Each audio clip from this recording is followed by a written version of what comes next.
Normally একজন মানুষের productivity দুইটা জিনিসের উপর নির্ভর করে। একটা হচ্ছে প্রক্রাস্টিনেশন, আর একটা হচ্ছে প্রোডাক্টিভিটির প্রতিবন্ধক। প্রক্রাস্টিনেশন মানে হচ্ছে কোনো কিছু ডিলে করা। সাপোজ আপনি আজকে রাত্রে 9টার সময় পড়তে বসবেন, বাট আপনি ওইটা ডিলে করে 10টায় নিয়ে গেছেন, বা 10টার সময় আপনার পড়তে বসতে মন চাইতেছে না, সো আপনি বলতেছেন যে আজকে থাক, আগামীকালকে করব। এইভাবে প্রতিনিয়ত ডিলে করাই হচ্ছে প্রক্রাস্টিনেশন। আর প্রক্রাস্টিনেশন সাধারণত আমরা যে কারণে করি তা হচ্ছে কমফোর্ট জোন। ধরুন শীতের রাত, প্রচণ্ড ঠান্ডা, রাত 9টার সময় আপনাকে পড়তে বসতে হবে এবং আপনি আছেন ব্ল্যাঙ্কেটের নিচে।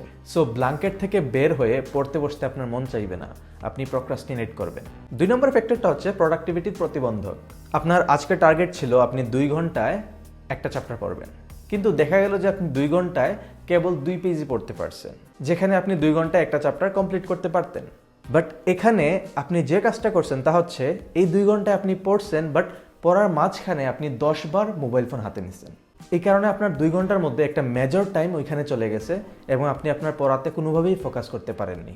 এই ক্ষেত্রে আপনার মোবাইল ফোনটা হচ্ছে আপনার প্রোডাক্টিভিটির প্রতিবন্ধক।